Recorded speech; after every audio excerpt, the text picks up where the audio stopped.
நல்லவர் மீண்டுமாக உங்களை சந்திப்பதிலே கிறிஸ்து இயேசுவுக்குள் நான் மகிழ்ச்சியாக இருக்கின்றேன். கர்த்தருடைய வார்த்தை இவ்வாறாக கூறுகிறது. மத்தேயு 6வது அதிகாரம் 34வது வசனத்தை நாம் பார்ப்போம் என்றால், ஆகையால் நாளைக்காக கவலைப்படாதிருங்கள், நாளை தினம் தன்னுடையவர்களுக்காக கவலைப்படும்.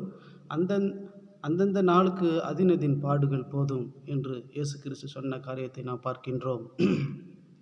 நாளைக்காக கவலைப்படாதீர்கள்.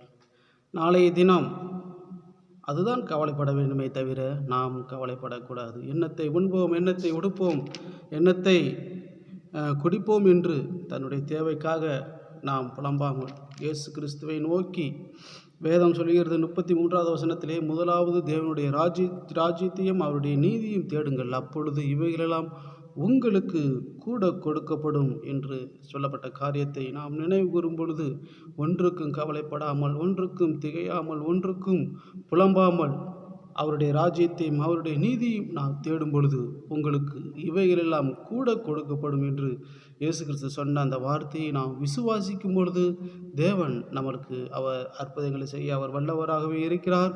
கவலைப்படுவதனால் உங்களில் எவன் தன் சரீர அளவோடு ஒரு முழத்தை கூட்டுவான் என்று இயேசு கிறிஸ்து சொன்ன காரியத்தை நாம் நினைவு கொள்ள வேண்டும்.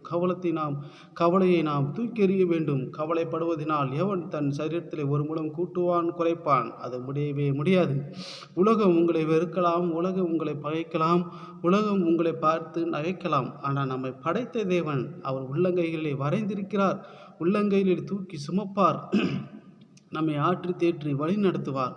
வெளிப்படுத்துதல் 3வது அதிகாரம் 8வது வசனத்தை நாம் பார்ப்போம் என்றால், 8, உன் கிரியைகளை அறிந்திருக்கின்றேன், உனக்கு கொஞ்சம் பலன் இருந்தும் என் நாமத்தை மறுதலியாமல் என் வசனத்தை கை கொண்டபடியினாலே இதோ திறந்த வாசலை உனக்கு முன்பாக வைத்திருக்கின்றேன், அதை ஒருவனும் பூட்டமாட்டான் என்ற வார்த்தையை தீர்க்க தரிசனமாக உங்களுடைய வாழ்க்கையிலே நீங்கள் ஏற்றுக்கொள்ளும் பொழுது, இந்த வார்த்தையை நீங்கள் நம்பும் பொழுது கர்த்தர் உங்களுடைய வாழ்க்கையிலே அற்புதங்களை செய்ய, அதிசயங்களை செய்ய அவர் வல்லவராகவே இருக்கிறார். கர்த்தர் தாமே உங்களை ஆசீர்வதித்து காக்க கடவர்.